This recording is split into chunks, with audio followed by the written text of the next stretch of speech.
아멘.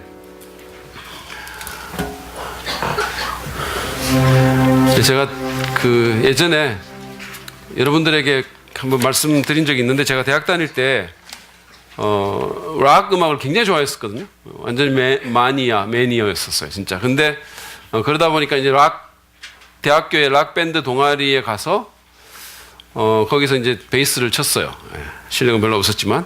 그래서 우리 밴드가 이런저런 무대에 이렇게 서면서 그 당시에 제법 인기 있는 그런 가수들로 이렇게 접하는 기회도 몇 번 있었습니다. 그러니까 그런 사람들 보면 저희가 이제 음악을 하는 사람들이기 때문에 너무 동경이 되는 거죠. 그래서 이제 그 옆에 가서 얼쩡거립니다. 옆에 가서 얼쩡거리고 속으로 어떤 생각을 하냐면, 저런 사람들한테 눈에 들어가지고 좀 캐스팅이 되면 너무 좋겠다, 뭐 이런 생각을 하는 거죠. 뭐 저 사람이나 아니면 무슨 PD나 심지어 매니저나 뭐 이런 사람들한테 좀 뭔가 캐스팅이 돼가지고 좀 이렇게 뭔가 이렇게 좀 이 대학 동아리 밴드를 벗어났으면 좋겠다, 이런 생각을 하는 거죠. 근데 그런 일은 결코 일어나지 않았습니다. 왜냐하면 우리는 그 사람들이 요구하는 수준에 전혀 미치지 못하는 정말 아마추어 밴드였기 때문이에요. 우리가 이렇게 무대 뒤에서 이렇게 옆에 가서 얼쩡거리고 뭐 때로는 말을 이렇게 걸죠. 우리가 말을 걸면 전혀 관심을 기울이지 않아요, 그 사람들. 뭐 이렇게 아주 가짠다는 태도로 우리를 이렇게 대합니다. 지금 생각해도 참 이렇게 괘씸한 인간들이에요. 하나님께서 정말 그 행한 대로 갚아주시라고 기도하고 싶은 마음이 있지만, 주님을 생각해서 그들의 죄를 용서해 달라고, 자기들이 하는 바를 알지 못한다고 이렇게 또 그런 기도가 나옵니다. 어쨌든 여러분은 누군가 이렇게 중요한 인물이나 또는 그런 기관들로부터 이렇게 캐스팅을 당한, 또는 발탁을 당한, 또는 어딘가에 이렇게 합격이 된 그런 경험이 있으십니까?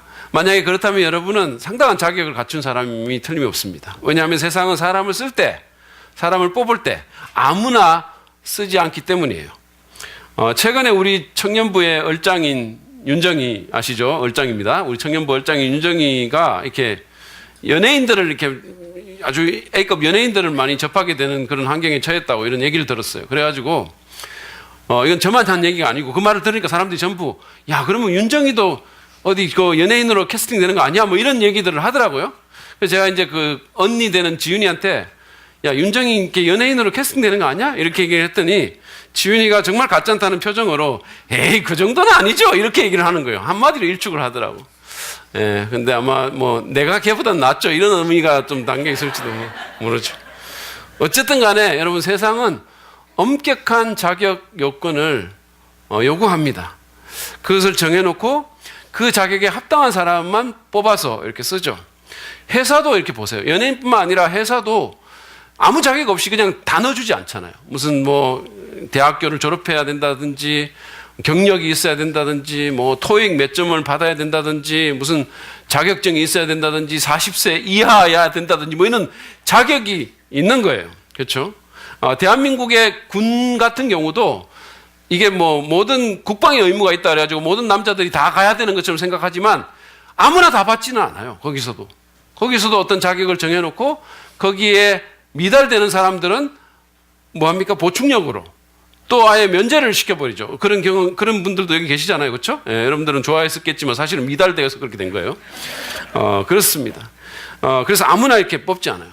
심지어 세상과 다르다는 교회조차도 직원을 뽑을 때 또는 교육자를 뽑을 때 아무나 뽑지 않아요. 우리가 뭐 교회니까 은혜롭게 다 들어오세요, 이렇게 하지 않습니다. 교육자들도 일정한 자격 요건을 갖춘 사람들을 뽑는 거예요. 그러니까 우리 교회 교육자들 같은 경우도 교육자로서의 일반적인 자격 요건을 가지는 것은 물론이거니와 다 제가 뒷조사 세밀하게 해가지고 들어온 사람들이에요.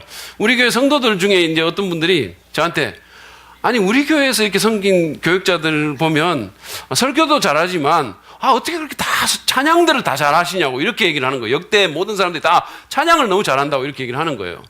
그거 이상할 게 없는 거예요. 왜냐하면 제가 뒷조사해가지고 그런 사람만 뽑았기 때문이에요. 다 살펴보고 물어보고 탐문하고 막 이러는 거예요. 여러분, 세상은 자격 요건을 요구합니다. 이런 자격 요건은 그 직이 중요할수록 또 더 높은 기관이나 사람과 연관될수록 더 높아집니다. 까다로워집니다. 이를테면 대기업은 일반 회사보다 더 까다롭습니다. 공중파 방송국은 케이블 방송국보다 훨씬 더 들어가기가 힘듭니다. 하급 공무원들은 시험만 보면 되지만 고위직 공무원들은 도덕성까지 요구합니다. 고도의 전문성과 도덕성이 요구되는 거예요. 그것보다 더 높은 사람들은 뭐 모든 것이 발급해지는 청문회까지 가야 됩니다. 그죠? 우리가 무슨 햄버거 가게 사장님하고 일하려면 좀 쉽게 일할 수 있지만 대한민국의 대통령하고 일을 하려면 굉장히 어려운 절차를 통과해야 되는 겁니다. 세상은 이처럼 엄격한 자격을 우리에게 요구합니다. 그렇다면 하나님은 어떠실까요? 그분은 어떤 자격을 가진 사람을 캐스팅하실까요? 그분이 제시하는 자격 요건은 무엇입니까? 우리가 하나님이라는 엄청난 존재에게 캐스팅되고 발탁되고 쓰임받기 위해서, 그래서 그분의 일을 감당하려면 우리는 어떤 요구 조건을 충족해야 할까요? 오늘 우리는 하나님의 구원 역사에서 예수님의 어머니라는, 소위 성모라 그러잖아요. 예수님의 어머니라는 정말 큰 역할을 맡은 마리아를 통해서, 그 이야기를 통해서 하나님께 캐스팅되기 위해서 어떤 조건이 요구될지를, 필요할지를 한번 생각해 보기를 원합니다. 먼저 오늘 본문인 누가복음 1장 26절부터 38절의 내용을 제가 좀 여러분들에게 얘기를 해드릴게요. 성경 갖고 오신 분들은 누가복음 1장을 펴십시오. 누가복음 1장을 펴셔서 이렇게 제가 얘기할 때 성경을 보시면 될 것 같아요. 오늘 본문의 얘기는 하나님께서 가브리엘이라는 천사를 이 땅에 파송하심으로써, 파견함으로써 시작합니다. 하나님은 그동안 앞으로 성육신할 하나님의 아들, 독생자 예수 그리스도의 육신적 어머니를 찾는 작업을 하셨어요. 요즘 방송국에서 하는 것처럼 천사를 사실은 보내가지고 막 오디션 프로그램 같은 거 있잖아요. 나는 성모다, 위대한 성모, 불후의 성모, 복면 성모, 뭐 이런 거를 할 수도 있었겠지만 하나님은 그렇게 안 하셨어요. 그분은 당신의 주권과 지혜로 한 사람을 찾으셨어요. 근데 누가 과연 이 위대한 역할의 주인공이 되겠습니까? 여러분이 만약에 하나님이라면 여러분은 어떤 사람을 찾겠습니까? 로마 황실의 공주일까요? 대제사장과 결혼이 약속된 지체 높은 그런 집안의 교수일까요? 전 세계 모든 여인들 가운데 가장 지력이 높은, 그리고 가장 높은 학벌을 가진 그런 재원일까요? 이스라엘 최고의 부잣집 딸일까요? 아니면 최고의 얼짱 몸짱일까요? 그 누구도 사실은 아니었었어요. 하나님은 이스라엘이라는 그 당시에 로마의 속국인, 작아도 너무 작은 나라에, 그것도 변방인 갈릴리에, 그것도 거기서 멸시받는 나사렛이라는 시골 동네에 천사를 보내셨어요. 왜냐하면 거기 태락한 왕가의 자손인 다윗의 가문에 속한 요셉이라는 목수 청년이 거기 있었기 때문입니다. 그리고 그 목수와 약혼한 마리아라는 소녀가 거기에 있었기 때문이에요. 26절에서 27절 말씀입니다. 한번 보시죠. 그 뒤로 6달이 되었을 때, 이 6달은 그 마리아의 친척인 엘리자벳이라는 사람이 기적적으로 임신한 지 6달이 된 후에 하나님께서 천사 가브리엘을 갈릴리 지방의 나사렛 동네로 보내셔 다윗의 가문에 속한 요셉이라는 남자와 약혼한 처녀에게 가게 하셨다. 그 처녀의 이름은 마리아였다. 말이 좋아서 다윗의 가문이지 완전히 퇴락한 왕가예요. 왜냐하면 이때는 왕이 그러니까는 다윗 가문은 아예 없었고 헤롯이라는 에돔 사람이 왕이 되었기 때문입니다. 거기에 약혼한 마리아라는 처녀에게 가브리엘을 보내신 겁니다. 그럼 이 마리아라는 처녀는 어떤 사람이었을까요? 학자들은 이 마리아가 만 14살 정도, 많이 돼도 만 14살 정도의 나이라고 이렇게 보는 거예요. 그러니까 이게 무슨 봉정은이 정도 되는 이런 수준인 거예요. 이게 지금 김주원 뭐 이런 수준입니다. 좀 놀랍지 않으세요? 근데 그녀는, 이 마리아는 당시에 대부분의 여인들처럼 제대로 된 공적인 공부를 전혀 못했을 것입니다. 그러니까 학력으로 치면 무학이에요. 시골 동네인 나사렛에서 가난한 목수 청년에게 결혼을 했으니까 그 자신도 굉장히 가난한 집안의 처녀였다고 보면 됩니다. 뭐 우리가 지금 말하는 그런 가난이 아닌 거예요. 무슨 모닝 중고 타고 무슨 겨울 외투가 3벌밖에 없고 뭐 20평짜리 집에서 살고 뭐 이런 거 아니에요. 진짜 새끼 끼니를 걱정해야 되는 그런 가난한 집의 사람이었습니다. 그리고 이 마리아가 성경 지식이 많은 것도 아니었어요. 우리처럼 성경을 직접 소유하지도 못했던 사람이었어요. 우리 집에 가면 성경이 수십 권 아니지. 여러분들은 한 5권 정도 계시죠? 제게는 한 수십 권 있어요, 성경이. 그렇게 성경을 직접 한 권도 소유하고 있지도 않았어요. 성경 지식이 많지도 않았어요. 2주 전쯤인가 우리 교회에 유영희 사모님과 심혜영 사모님이 성서 집내 대학원 대학교라는 세계에서 제일 좋은 대학교로부터 기독교 교육사 자격증을 받았어요. 여러분, 이게 지금 그 장면인데 이 두 여인의 후광에 빛나는 얼굴을 한번 보세요. 교육사 자격증을 받은 거예요. 그럼 교육사가 뭔가 궁금한 분들이 있을지 모르겠지만 교육사는 한마디로 엄청난 겁니다. 그냥 엄청나다고 생각해 주세요. 그냥 이거는 무슨 신학과 영성과 그리고 뭐 하여튼 온갖 게 다 있어야 돼요. 그리고 뭐 교육자적인 전문성도 거기에 있어야 되는 겁니다. 그래서 이 교육자 자격증을 받았어요. 그러니까 앞으로 여러분들이 이 두 분을 부르실 때는 유교육사님, 심교육사님 이렇게 꼭 불러주시기 바랍니다. 이분들은 신학교에 가서 기독교 교육학 석사 과정을 공부했을 뿐만 아니라 교육사까지 지금 된 겁니다. 제가 왜 이 두 사람 얘기를 하느냐 하면 설교에 이 내용이 꼭 필요해서가 아니라 이 두 사람이 교육사가 된다는 사실을 만방에 알리고 싶고 일단은 그리고 우리 교회에 교육사를 2명이나 갖고 있다는 사실을 자랑하고 싶은 거예요. 왜냐하면 다른 교인들도 여기 설교 들을 거니까.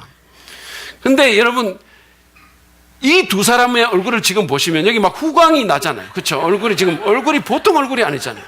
거기다가 지금 사진 잘 보일지 모르지만 빛나는 붉은 증서를 지금 들고 있는 거예요. 예? 마리아는 이렇지 않았어요. 제가 말하고자 하는 포인트는 이겁니다. 마리아는 성경 지식도 별로 없었어요. 사실은. 마리아가 갖고 있는 성경 지식이라고는 아마도 회당에 가서 들은 것, 그리고 암송하는 말씀 몇몇 구절, 그리고 가정에서 받았던 교육들, 그게 전부라는 거예요. 예. 그렇죠? 아주 평범한, 정말 어떻게 보면 평범이라는 말로도 설명이 잘 안 되는 그런 10대 소녀였습니다. 사실은 이런 여인은 이제 가난한 남자에게 시집 가가지고 일평생 고생하면서 고향 땅 벗어나지 못하고 그냥 살다가 죽을 운명인 거예요. 그런 여인에게 하나님은 찾아가셨어요. 그리고 구세주의 어머니로 낙점하신 겁니다. 그 천사가 마리아를 찾아가서 28절 보면 이렇게 말합니다. 기뻐해라, 은혜를 입은 자야. 주님께서 그대와 함께 하신다. 그렇게 인사했어요. 천사는 마리아가 하나님의 무조건적인 호의를 입었다고 얘기를 하는 거예요. 무슨 마리아에게 자격이 있는 게 아니고 아무 자격도 없는데 정말로 무자격인데 은혜를 입었다고 얘기를 하는 거예요. 그래서 주님께서 함께 하신다고 말을 했습니다. 마리아는 그 말을 듣고 몹시 놀랐다고 했어요. 이게 요즘 10대 같으면 막 진짜 헐 대박 뭐 이러면서 그냥 기절했을 상황이에요. 그냥 놀랄 정도가 아니에요. 마리아는 그런데 한편으로 놀라면서도 그 말의 뜻이 무엇인가를 이렇게 생각했어요. 궁금해했습니다. 복음서를 읽어보면 마리아는 늘 이렇게 생각하고 묵상하는 그런 장면들이 많이 나옵니다. 이것이 마리아의 성품이었어요. 그렇게 놀라면서 그 말의 의미를 생각하는 마리아에게 천사가 계속 말합니다. 30절부터 33절에 그 내용이 나옵니다. 보시죠. 두려워하지 말아라 마리아야. 그대는 하나님의 은혜를 입었다. 보아라. 그대가 잉태하여 아들을 낳을 터이니 그의 이름을 예수라고 하여라. 그는 위대하게 되고 더없이 높으신 분의 아들이라고 불릴 것이다. 주 하나님께서 그에게 그의 조상 다윗의 왕위를 주실 것이다. 그는 영원히 야곱의 집을 다스리고 이스라엘을 다스린다는 말입니다. 그의 나라는 무궁할 것이다. 한 번 더 하나님의 은혜를 입었다라고 말을 해요. 너에게 자격이 있는 게 아니라 네가 무슨 뭘 갖춰서가 아니라 아무런 것도 사실은 갖추지 못했지만 은혜를 입어서 네가 잉태를 하게 될 것이고 예수라는 위대하고 영원한 왕을 낳게 될 것이라고 그렇게 예언을 합니다. 영원히 하나님 나라를 다스릴 메시아 왕이 너를 통해서 태어날 것이라고 예언을 합니다. 여러분 마리아가 얼마나 놀랬겠습니까? 무슨 우리 가운데 봉정은이나 박민주나 정연서나 뭐 이런 무슨 김주원 이런 아이들한테 이런 말을 했다고 생각해 보세요. 그 부모들 마음이 어땠겠어요? 이게 얼마나 놀랍습니까? 아니 상대적으로 좀 걔들에 비해서 좀 늙은 민경이나 주희나 이런 아들에게 이런 말을 했다고 한번 생각해 보세요. 사실 늙었죠. 14살에 비하면 늙은 거죠. 얼마나 놀라운 일입니까? 근데 마리아가 자기 마음속에 의문이 든 거예요. 이 말이 말이 안 되는 말같이 들린 거예요. 그래서 질문합니다. 34절이에요. 나는 남자를 알지 못하는데 어떻게 이런 일이 있겠습니까? 그랬어요. 자신은 처녀인데 남자와 성적인 관계를 한 번도 한 적이 없는데 어떻게 이런 일이 가능하겠냐는 의문이었었어요. 말이 되는 소리를 하세요라는 그런 표현입니다. 천사가 그녀의 의문에 대해서 이렇게 대답합니다. 35절에서 37절이에요. 성령이 그대에게 임하시고 더없이 높으신 분의 능력이 그대를 감싸줄 것이다. 그러므로 태어날 아기는 거룩한 분이요 하나님의 아들이라고 불릴 것이다. 보아라, 그대의 친척 엘리자벳도 늙어서 임신하였다. 임신하지 못하는 여자라 불리던 그가 임신한 지 벌써 6달이 되었다. 하나님께는 불가능한 일이 없다. 천사는 성령이, 하나님의 거룩한 성령이 임하시고 창조주 하나님의 능력이 마리아를 감싸줌으로써 임신이 될 것이라고 대답했습니다. 말씀 한마디로 아무런 힘도 들이지 않고 우리가 지금 보는 이 놀라운 우주를 그냥 지으신 분이 왜 너의 몸에 한 생명을 잉태하지 못하겠느냐라는 말이에요. 왜 그렇게 못하겠냐는 뜻입니다. 그래서 마리아의 친척이고 요한의 어머니가 될 고령의 엘리자벳도 하나님의 도우심으로 기적적인 임신을 했다라고 말해줬어요. 평생 불임이었습니다. 이 엘리자벳이라는 여자는. 그리고 이제는 나이가 너무 많아가지고 아이를 가질 수 없는, 생물학적으로 아이를 가질 수 없는 나이인데 하나님께서 기적적으로 임신을 시켰다는 거예요. 그런데 왜 너에게 그것을 못하겠냐라는 겁니다.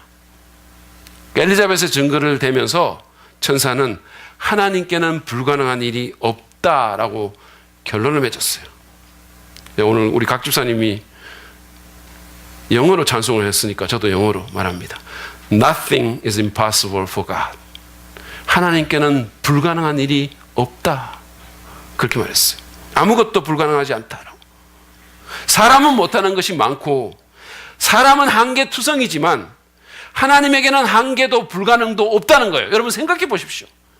제가 전에 그런 얘기를 했죠. 우리가 최초에 하나님이 천지를 창조하신다는 창세기 1장 1절만 받아들이면 못 받아들일 게 없는 거예요. 하나님에게는 불가능한 일이 없습니다. 마리아는 어떻게 반응했을까요? 여러분 같으면 어떻게 반응했겠습니까? 저는 가끔씩 사역 부탁을 할 때가 있는데 막 이렇게 부탁을 하면 못해요. 안 돼요. 안 돼요. 목사님 말도 하지 마세요. 막 이렇게 하는 반응을 받을 때가 있어요. 마리아도 그랬을까요? 여러분 생각해 보십시오. 마리아가 천사의 메시지에 예라고 하는 순간 어떤 일이 벌어지겠습니까? 그녀가 예라고 하는 것이 어떤 함의를 품고 있겠습니까? 마리아가 천사에게 예라고 말하는 순간, 그리고 그 후로 그녀는 자기가 사랑하는 요셉에게 몹쓸 여인으로 오해를 받게 될 것입니다. 뿐만 아니라 사랑하는 그 요셉의 마음을 정말 아프게 만들 겁니다. 파혼을 당하게 될 것이고 사람들에게 부도덕한 여자로 조롱과 멸시를 받고 그 집안 자체가 아주 불결한 집안으로 사람들에게 외면당할 수 있습니다. 뿐만 아니라 어쩌면 목숨을 잃을 수도 있어요. 유대의 율법에 의하면 이런 여자는 돌로 치라고 돼 있어요. 설사 살아남다 하더라도, 설사 요셉이 의로운 사람이라서 요셉에게 버림을 받지 않는다 하더라도 그녀의 삶은 결코 평탄하지 않을 것입니다. 그녀가 이 천사의 메시지의 예라고 말하면 거기서부터 그 인생은 틀어지게 돼 있는 거예요. 모든 계획들이 다 틀어지게 돼 있는 겁니다. 그럼에도 불구하고 마리아는 주님의 뜻에 순종하기로 했습니다. 희생을 감내하고 기꺼이 하나님을 섬기려고 한 것입니다. 38절을 보시죠. 마리아가 말하였다. 보십시오. 나는 주님의 여종입니다. 당신의 말씀대로 나에게 이루어지기를 바랍니다. 천사는 마리아에게서 떠나갔다. 여러분, 마리아 대단하지 않습니까? 대단하고 제발 말 좀 해주세요. 마리아 대단한 사람입니다. 이게 오늘 본문의 얘기예요. 옛날 개혁성경에 보면 주의 계집종이다 이렇게 했어요. 나는 주님의 종이다 그랬어요. 그리고 그 일을 받아들인 거예요. 온갖 일들이 벌어질 텐데. 자, 이제 제가 서론에서 했던 그 질문으로 다시 한번 돌아갑시다. 하나님은 그럼 어떤 사람을 캐스팅하실까요? 어떤 자격을 갖춘 사람이 그분의 일에 귀하게 쓰임을 받을까요? 본문의 얘기는 일단 하나님께서 누구든지 캐스팅할 수 있음을 보여주는 거예요. 하나님은 누구든지 캐스팅할 수 있으십니다. 가난하고 교육도 제대로 받지 못하고 나이도 어린 시골의 10대 소녀를 성모의 후보로 선택하셨다면 그 누구도 하나님께 쓰임받지 않을 사람은 없는 겁니다. 누구든지 캐스팅될 수 있어요. 돈이 없어도 괜찮습니다. 학력이 부족해도 상관없습니다. 지위가 낮아도 괜찮습니다. 어려도 괜찮고 나이가 많아도 상관없습니다. 성경 지식이 많아도 그렇지 않아도 그거는 하나님께 문제가 되지 않습니다.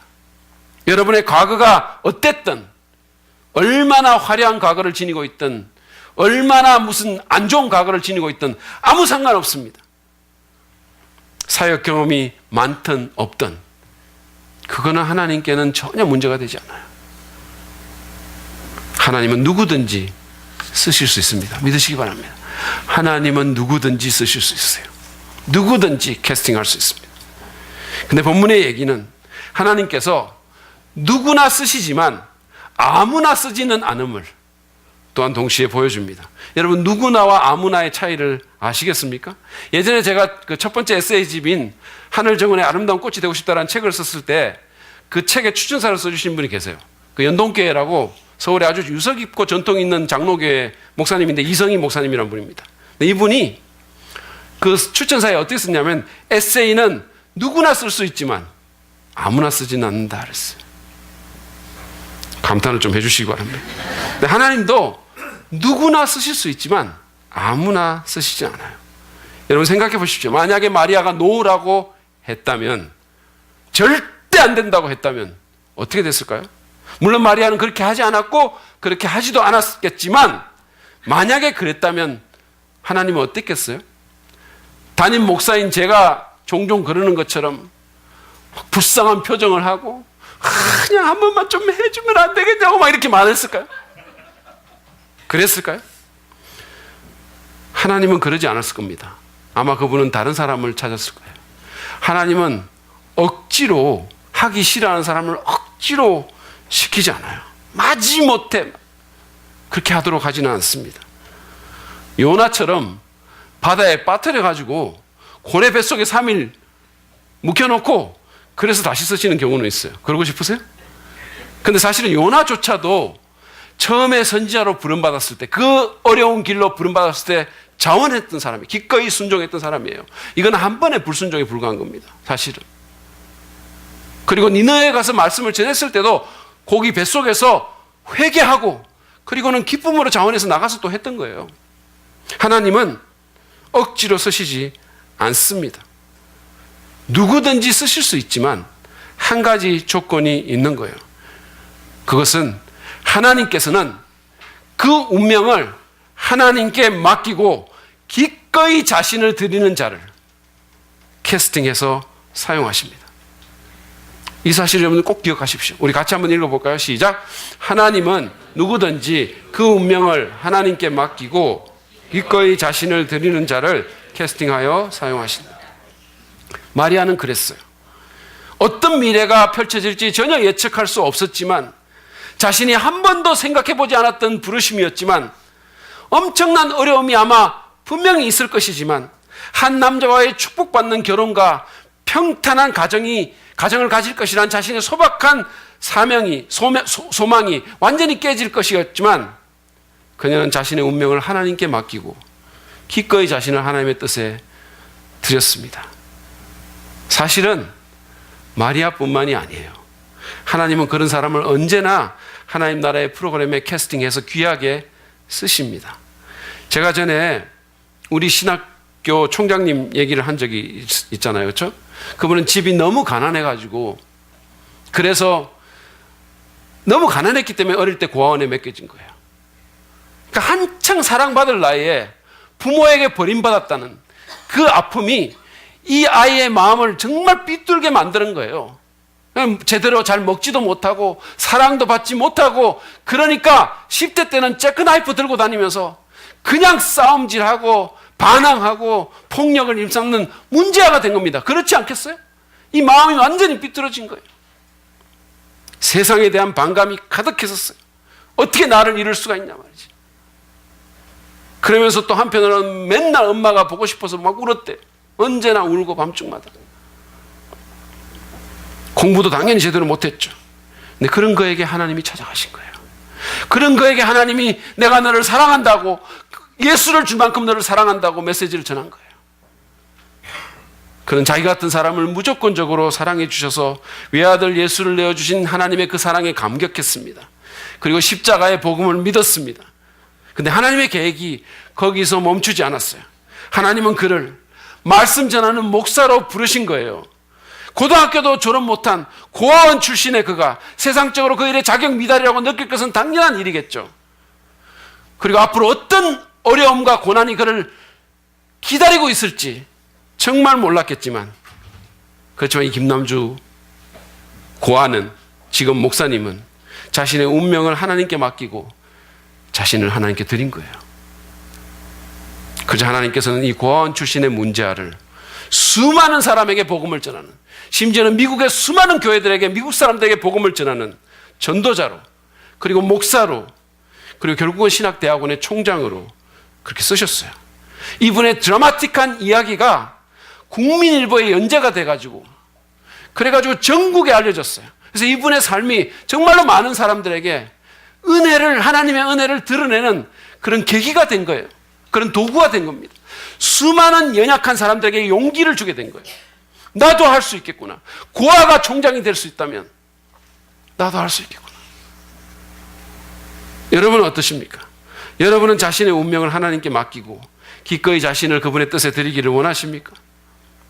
여러분 가운데 나는 그분의 뜻도 잘 모르겠고 무슨 특별한 부르심도 없어요, 이렇게 말하는 분이 있을지 모르겠어요. 그런 분이 알아야 될 사실이 있어요. 그것은 주님께서 우리 모두를, 여러분이 무슨 부르심을 느끼든 못 느끼든 상관없어요. 하나님께서는 우리 모두를 당신의 제자로 부르셨다는 겁니다.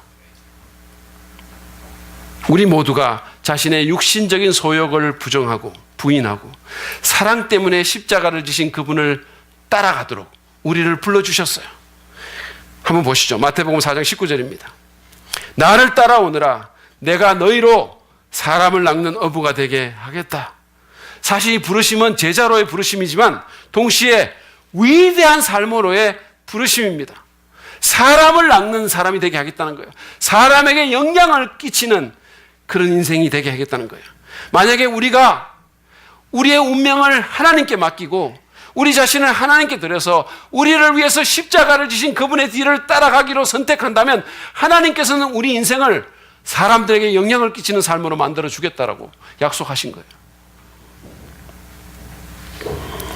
여러분, 유영희 사모님을 보세요. 제가 아까 말씀드렸잖아요. 유영희 사모님 사실 우리 교회에 오실 때는 사역자로 온 게 아니에요. 사역자는 윤석권 목사님이 윤석권 목사님의 부인으로 그냥 온 겁니다. 그러니까 유영희 사모님이 아마 겸손하시고 소박하신 분이니까 아마도 속으로 생각하기를 나는 앞으로 요리도 얼마나 잘합니까? 그러니까 열심히 요리해가지고 또 우리 윤석권 목사님 먹는 거 얼마나 잘 먹습니까? 그러니까 열심히 요리해서 우리 윤석권 목사님 삼식이 그냥 잘 먹여가지고 그냥 열심히 사역할 수 있게 하려고 그러고 오신 거예요. 그런데 제가 이렇게 부탁을 해가지고 도전을 해가지고 그래서 주일학교 사역자로 이렇게 부른 거예요. 여러 가지, 그러니까 준비가 안 된 상황에서, 마음의 준비가 안 된 상황에서 이렇게 하다 보니까 어려움이 많았잖아요. 그러니까 안 하려고 하더라고요. 처음에는 막 울려고 하고 막 이러더라고요. 그래서 제가 이렇게 도전을 하니까 자신의 운명을 주님께 맡기고 기꺼이 드렸어요. 그러니까 지금 보세요. 교육사가 되고 지금, 그리고 지금 사랑 ING 지금 대표가 되고 주일학교에 영향력 있는 디렉터가 된 거예요. 사실은 우리 유영희 사모님이 담임 목사인 저보다 더 영향을 많이 끼치는 것 같아요. 제가 볼 때. 아멘 왜 안 했어요? 여러분, 사람을 낚는 어부가 되기를 원하십니까? 여러분의 운명을 하나님께 맡기고 주님을 따르십시오. 하나님은 또한 우리의 삶에서 하나님의 나라와 그 의를 먼저 구하기를 원하십니다. 우리의 세속적인 욕심과 목표와 안락한 삶에 대한 욕구와 성공에 대한 추구보다 하나님과 그분의 의에 대한 그런 추구를 먼저 하라고, 그것을 우선순위의 윗부분에 두라고. 그러면 하나님께서 우리의 모든 것 필요를 채워주시고 우리를 쓰시겠다고 그렇게 약속하시는 거예요. 자신의 운명을 하나님께 맡기십시오. 기꺼이 자신을 드리시기 바랍니다. 교회를 세우는 사역자로 하나님께서 각자의 은사에 따라 여러분을 부르실 때 그것이 희생을 요구한다 할지라도, 때로는 참 마음에 내키지 않는다 할지라도, 때로는 그것이 내가 정한 헌신의 선을 넘어야 한다 할지라도, 여러분, 여러분의 운명을 하나님께 맡겨버리세요. 그리고 자신을 하나님께 드리십시오.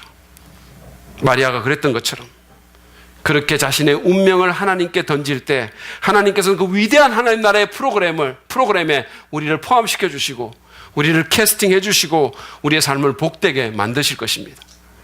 우리가 누구든, 우리가 어떤 조건을 지녔든 아무 상관이 없어요. 이제 우리 교회에 대해서 한번 생각해 봅시다.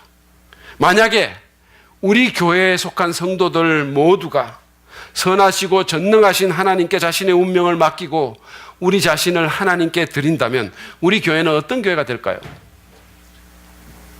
비록 수천 명이 모이는 큰 교회가 아니라 할지라도 우리는 정말로 강한 교회가 될 수 있을 것입니다. 우리는 정말 하나님께 귀하게 쓰임받는 교회가 될 수 있을 것입니다. 정말 이 어두운 세상에 빛을 밝히는, 세상의 희망이 되는 교회가 될 수 있을 것입니다. 여러분 아세요? 하나님은 숫자로 일하지 않으십니다. 저는 하나님께서 큰 교회만 쓴다고 믿지 않습니다. 마리아 같은 가난하고 별 볼 없는 10대 소녀를 성모라는 엄청난 역할로 캐스팅하신 우리 주님은 마리아처럼 별로 내세울 것이 없는 우리 같은 교회를 캐스팅할 수 있어요. 예전에 우리 교회가 컴패션 60주년 그 기념식 때 갔을 때 그 대표인 서정인 목사님의 배려로 우리가 제법 특별한 대우를 받았어요. 그 사실은 내노라 하는 큰 교회들 뭐 수많은 성도들이 왔는데 사랑 믿는 교회에서 왔다 그러니까 교회 앞마당에 주차할 수 있도록 딱 열어줬어요. 그래서 우리가 정말 그때 편하게 주차하고, 그리고 딱 들어가니까 제일 앞자리에 우리를 이렇게 해가지고 미리 우리 자리를 마련해 놓고, 그래서 우리가 정말 편안한 곳에서 공연 보고 예배를 드릴 수가 있었어요. 우리 교회를 귀하게 봤던 겁니다. 여러분, 하나님께서 우리 교회를 그렇게 귀하게 여겨주신다면 얼마나 좋겠습니까? 한국에만 수만 개의 교회가 있는데 그 중에 우리를 특별한 역할로 캐스팅해 주신다면 우리 인생이 얼마나 의미로 충만하겠습니까? 우리가 얼마나 감사하겠습니까? 우리는 얼마나 교회다운 교회가 되고 하나님 나라의 미션을 이루는 교회가 될 수 있겠습니까? 우리가 해야 될 일은 개인적으로든 공동체적으로든 하나님께 우리의 운명을 맡기고, 어떤 일이 일어날지 우리는 모르겠지만 그러나 선하시고 전능하신 하나님께 우리의 운명을 맡기고 우리 자신을 주님께 드리는 것입니다. 그럴 때 우리는 하나님께 캐스팅해서 특별한 역할을 감당하고 세상을 구원하는 일에 쓰임받을 수 있을 것입니다. 그것은 제가 장담하건대 여러분이 여러분 힘으로 계획하는 인생보다는 훨씬 더 좋은 그런 인생이 펼쳐지게 될 것입니다. 마지막으로 제가 무디라는 사람의 얘기를 나누면서 설교를 맺겠습니다. 무디는 4살 때 아버지를 여인 그런 아이였었어요. 가난 때문에 초등학교 5학년밖에 마치지 못한 사람이었습니다. 이 가난한 집안에 호르몬이 밑에 8명의 애가 있었어요. 그 중에 7째였었어요.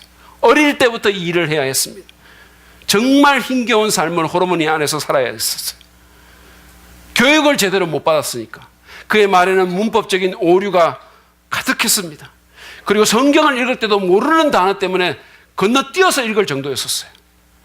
근데 그는 그가 어느 날 한 목사님으로부터 세상은 아직도 하나님께 완전히 드려진 한 사람을 통해서 그분이 어떤 일을 하실 수 있는가를 보아야 합니다라는 도전의 말을 들은 거예요. 세상은 아직도 하나님께 완전히 드려진 한 사람을 통해서 어떤 일을 그분이 하실 수 있는가를 봐야 된다는 이 도전의 말을 그가 들었습니다. 그는 자신이 그 한 사람이 돼야 되겠다고 생각했어요. 그래서 그는 자신의 운명을 하나님께 온전히 맡기고 자신의 삶을 하나님께 드렸습니다. 사실은 구두 만들어가지고 돈 엄청 벌 수 있었어요. 그렇지만 하나님께 드렸어요. 무자격자였지만 드렸어요. 그랬더니 하나님은 그를 캐스팅해서 역사상 가장 위대한 전도자로 사용하셨어요. 미국과 영국의 수많은 사람들이 그를 통해서 십자가 복음에 나타난 하나님의 사랑을 알게 되고 감격하고 인생이 변화되는 역사가 있었던 겁니다. 초등학교도 못 마친 무식한 자의 설교에 옥스퍼드와 케임브리지의 석학들이 은혜를 받고 하나님께 무릎을 꿇는 일이 일어나게 된 거예요. 여러분, 하나님께 캐스팅되기를 원하십니까? 마리아처럼, 무디처럼, 김남주 총장님처럼, 아니 유영희 사모님처럼 그렇게 쓰임받기를 원하세요? 여러분이 어떤 사람이며 어떤 세상적인 자격을 지녔는지는 아무런 문제가 되지 않습니다. 우리 교회가 얼마나 크고 지금 현재 얼마나 많은 재정을 갖고 있는 이런 건 아무 상관이 없어요. 우리가 우리 자신의 운명을 하나님께 온전히 맡기고 주님을 신뢰하면서 그분의 뜻과 부르심에 우리 자신을 드린다면 우리는 하나님께 캐스팅돼서 하나님의 일을 감당하고 사람을 낚는 어부가 되고 위대한 삶을 살 수 있을 것입니다. 우리 모두에게 그런 축복이 임하시기를 주의 이름으로 간절히 바랍니다. 아멘. 우리 잠깐 기도합니다.